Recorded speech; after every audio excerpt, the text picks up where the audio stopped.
So, hey guys, man, you guys, I'm going to give you guys my UEFA Champions League semifinal predictions. We are in for the final. We are in for the penultimate predictions for the Champions League this season, guys. And we got some really interesting fixtures here. We got Real Madrid versus Chelsea and Paris Saint-Germain versus Manchester City. Obviously, I will give you guys my in-depth analysis of both teams, how they've been doing this season and their own domestic leagues, as well as some key players that can come big for them in these occasions, as well as offer my personal prediction right at the end. So let's start with the first game, which is Real Madrid versus Chelsea. Okay, now for me, this is very fascinating because if I'm not mistaken, this will be the first time both of these teams will face up against each other in the UEFA Champions League. Now they have, according to the insights here, they have faced each other on previous occasions in the 1971 UEFA Winners' Cup final, as well as UEFA Super Cup. However, this is different, and that's different. And so this will be the first time ever. And as well as, according to here, Real Madrid have actually never beaten Chelsea on the Champions League. Real Madrid have never beaten Chelsea before. And that I think is very interesting, is that Chelsea have been unbeaten, which is ridiculous. I'm surprised. We know how good Real Madrid is, and as you can see right here, guys, this will be the 163rd UEFA Champions League meeting between English-Spanish team, where the English team have recently not done too bad. They've only lost 4 of the last 7 against Spanish oppositions. No, actually, they have won 4 of the 7 against Spanish opposition. So that's actually not too bad.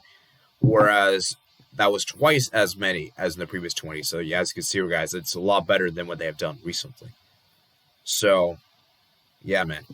And this will be Chelsea's 8th UEFA Champions League semifinal, the most of any English club. And whereas Real Madrid, this is the most of any Spanish team. So that's really interesting there. Chelsea's the most for English, and Real is the most for Spanish. Okay? And according to here, you guys cannot see it entirely. I'll read it out to you guys. Chelsea have only lost the first leg 7 UEFA Champions League semifinals, win 2, draw 4, since a 3-1 defeat to Monaco 2003, 2004. The first leg of the last 6 semifinals, all which they were unbeaten, had just seen 4 goals scored, 3, 4, and 1 conceded. So that's a very interesting there. And then Chelsea, the semifinals have been pretty good, So as you can see, there's the insight there in detail. So the first leg will be taking place in the Estadio Alfredo Di Stefano, whereas the second leg is to be taking place at Stamford Bridge. Okay, now both of these teams haven't exactly had the best season ever. I think both these teams have understood that this is a very different season. I look at Real Madrid this season; they have had a very tough start to the season where they lost to Shakhtar, I believe, twice. They also lost some home games to Alaves, if I'm not mistaken, as well as to Valencia as well. They've had a rocky start, Since then, though, since the turn of this year, they've actually looked pretty decent. And I think Real Madrid this season have had to do with a very troubling season. Look at the fitness of many of their players. Many of their players have been injured for the majority of the season. Carvalho has been injured for most of the season. Ramos has not been available for most of the season. You look at Eden Hazard, who's been not available for most of the season. So it's going to be interesting to see how Real will take on this tough team, Chelsea. And as crazy as it seems, Real Madrid actually have a good chance to win the Champions League this season, as crazy as it seems right now, And I look at this Real Madrid team under Zidane. You got to give him credit. Zidane changed his formation. We know the formation he loves the most is the 4-3-3. He has now used the 3-4-3-5-2, which has worked really well this season, and we've seen how good this season. It's going to be interesting to see what formation he will use to opt against Chelsea. I reckon he's going to use a 3-5-2, simply because I think he's going to try to counter what Chelsea's going to do with the back 3, and I think he'll also do the back 3 because Varane is now back. And even I think Ramos is also training as well, if I'm not mistaken. So there's that to say, And I look at this Real Madrid team this season. They have had, we look at the position they are in La Liga. They're currently right now, I believe they're second in La Liga. They topped the Group B, and right now in La Liga they're second. Now they have played a game more than the other team. They have played a game more than Barcelona, so keep that in mind, guys. So it's going to be interesting to see how Real Madrid will do in La Liga. There's a very good chance they might even win a double this season, which would be ridiculous, And we look at the players they've had this season. Karim Benzema has definitely been a really good one of their best players this season. He's been amazing for them. Ferland Mendy's been pretty good this season. Modric's been good this season. Vinicius Jr. has been decent. And then you look at Toni Kroos has been decent as well. Casemiro, Isco, Rafael Varane, Marco Asensio, Dani Carvajal, Thibaut Courtois has been amazing this season. Courtois has been amazing. Rodrigo, Lucas Vazquez, Nacho has been really good this season. Federico Valverde has been amazing this season whenever he's been playing. And you got Eder Militao, you got Aldrizilla, Marvin Park, Lunin. These are probably all the academy players. So this Real Madrid team, it's not been easy for them. And I think what Zidane has done this season has made this Real Madrid team into more of an attacking team than a defensive team, because that was the hallmark they had last season. Last season, they were defensively strong, and attacking-wise, they at times struggled. This season, it's kind of almost been the opposite. It's kind of like they've been good attacking-wise, but defensively, they haven't really been that great. Okay, they have been good at times. I'm not going to say defensively they've been bad, but they haven't been as good as they have been defensively compared to last season, And I look at this Real Madrid team attacking-wise. You got Alex Benzema, who has been amazing this season. He's definitely been their best player this season, in my opinion. Vinicius has been rising up. He's been very promising. His speed and acceleration. Asensio has been chipping in the goals. This team, Real Madrid, has been carried hard by Benzema. Benzema has been the best player they've had this season, And I look at this Chelsea team, on the other hand. And we saw, actually, before we get to Chelsea, and we saw how Real Madrid, they were able to deal with against Atalanta. They played the three at the back, and we saw how comfortable it was for them. And then we saw how Real Madrid, even when they went back to the 4-3-3, it worked really well against Liverpool. So they are tactically flexible, which I think is very key. Then I look at this Chelsea team on the other hand. This Chelsea team, let's just say it's been a really interesting season, And I look at the beginning of the season, they were struggling hard. In the group stage, obviously, they topped the group.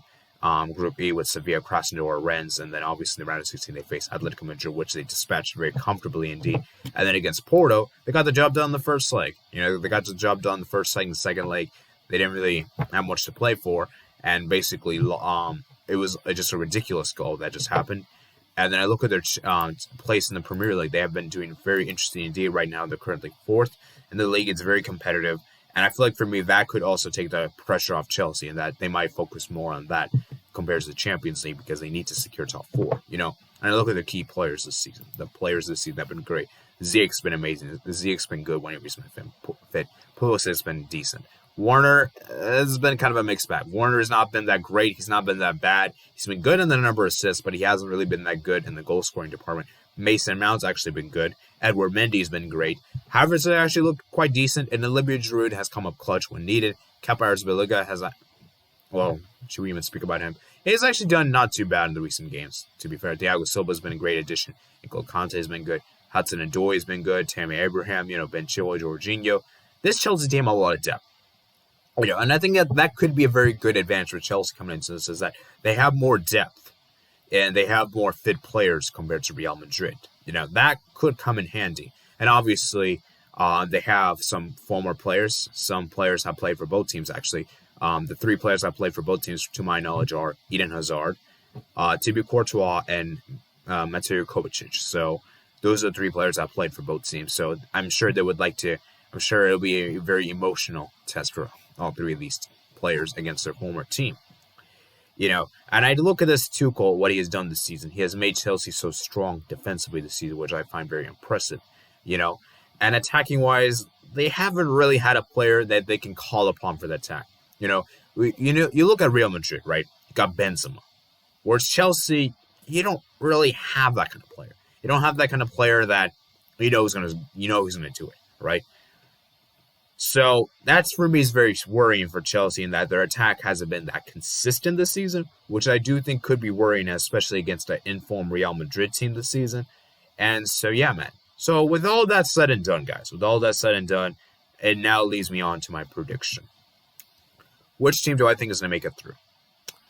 I have to say, as much as I don't want this to happen, being obviously biased as a Barca fan, I'm going to be objective here and say that Real Madrid's going to make it to the Champions League final. I say that because I feel like Real Madrid has some more experience in this kind of competition, as well as I feel like Real Madrid, attacking-wise, there's a bit more flair. Whereas I feel like Chelsea, I don't know, man. I don't know who's going to step up for them in that attack.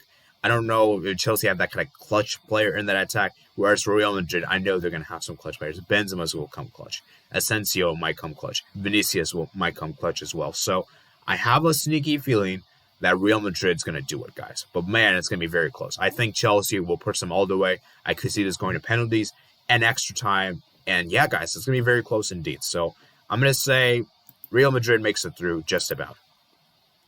The next semifinal game we have, it is Paris Saint-Germain versus Manchester City. Now, I believe the two teams actually met in the 2015-2016 edition, where I think Manchester City won 3-2 on aggregate, if I'm not mistaken. So it's going to be very interesting to see how it's going to pan out this time around. And the first leg will obviously take place at Parc des Princes, and the second leg will take place at Etihad Stadium. So it's going to be interesting to see. Now, let's start with PSG. PSG this season have had a very tough start to the season. As you can see, right, guys, PSG, they've had a lot of injuries at the beginning of the season. I remember in the beginning of the game, I think, was it against Lens, they had to field their B team out there, and they just about, they lost the game, actually.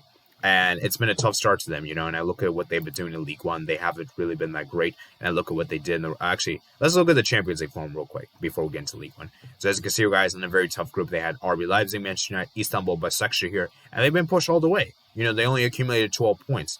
And for a team of this caliber, you expect them to get more than 12 points. You expect them to get at least like minimum 15, right? And then we look in the round of 16, they had to go against Barcelona. And they got the job done very comfortably away from home. And the second leg, they had to really struggle and really grind out a draw. Then we look at the quarterfinal game against Bayern Munich, where they pushed Bayern all the way in the first leg, and that got a very impressive away win. Then actually lost at home and made it through an away goal. So PSG, they haven't had an easy season. This has been a very tough season for them.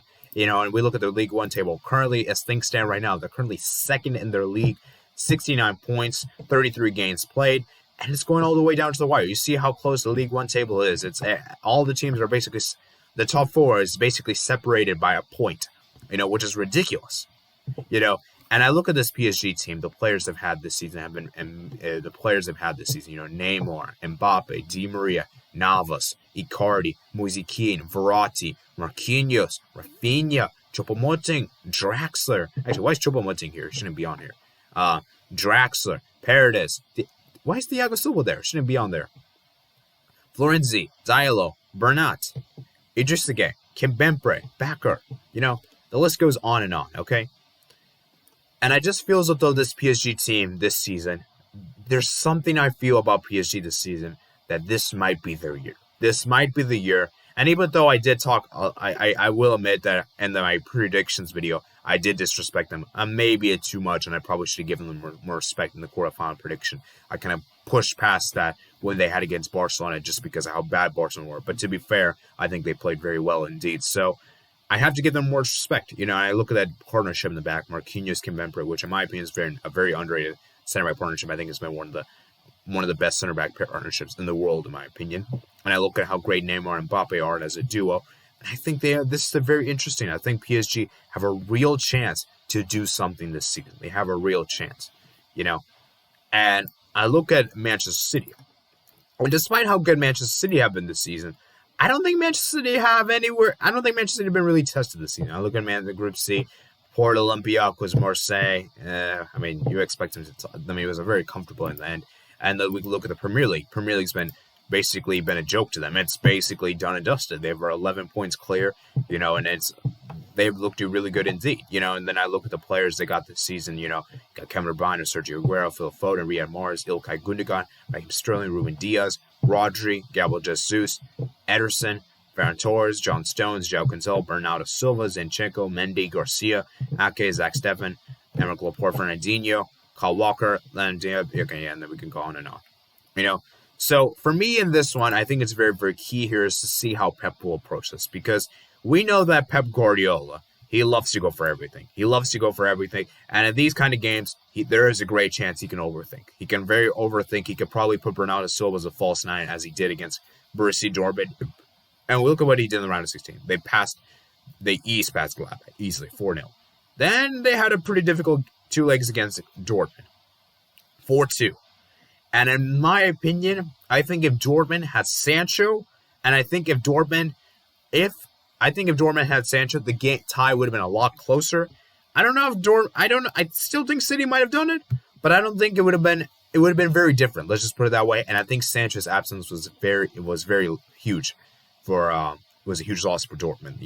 And I look at this Manchester City team. They've been kind of struggling in recent games. Like you guys, they have been struggling. They got a 2-1 win against Aston Villa, lost 1-0 to Chelsea. At times they haven't really looked that. They haven't been as impeccable as people make them out to be. That's just what I want to say. And I think Manchester City, this is a chance where they can crumble. This is the time where they can crumble. And I feel like PSG are kind of like riding high, whereas I feel like Manchester City is kind of like struggling. I wouldn't say like struggling big time, but they have been hitting a dip. They haven't been as dominant as they were early in the season. So, and with Pochettino versus Pep, obviously I think Pochettino would definitely want to counter what Pep has been doing. I think for me, this is going to be interesting. And I think Neymar and Mbappe's connection could be very lethal. It could actually be the difference. And even though City defensively have been very strong this season, they have been breachable at the back. So, with that said and done, this might come as a crazy pick. I'm kind of surprised I'm even saying this, but I actually have PSG going through. I have PSG going through to the Champions League final, and that is because I feel like PSG, they've been tested more in this competition. They've had it more difficult. They've had it a very tough road. And I just don't think Manchester City have been as strong as people make them out to be. I think Manchester City have been, I feel like the Premier League's been underperforming. I don't think the Premier League is that.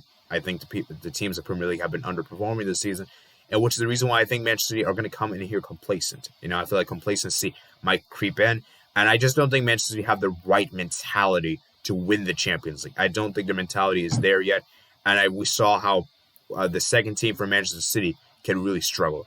And KDB, for me, is going to be very huge. And that if Manchester City wants to go through, KDB is going to need to be it. Because he, for me, is the player that I'm going to look out for. He is their captain, after all. He is a player to look out for.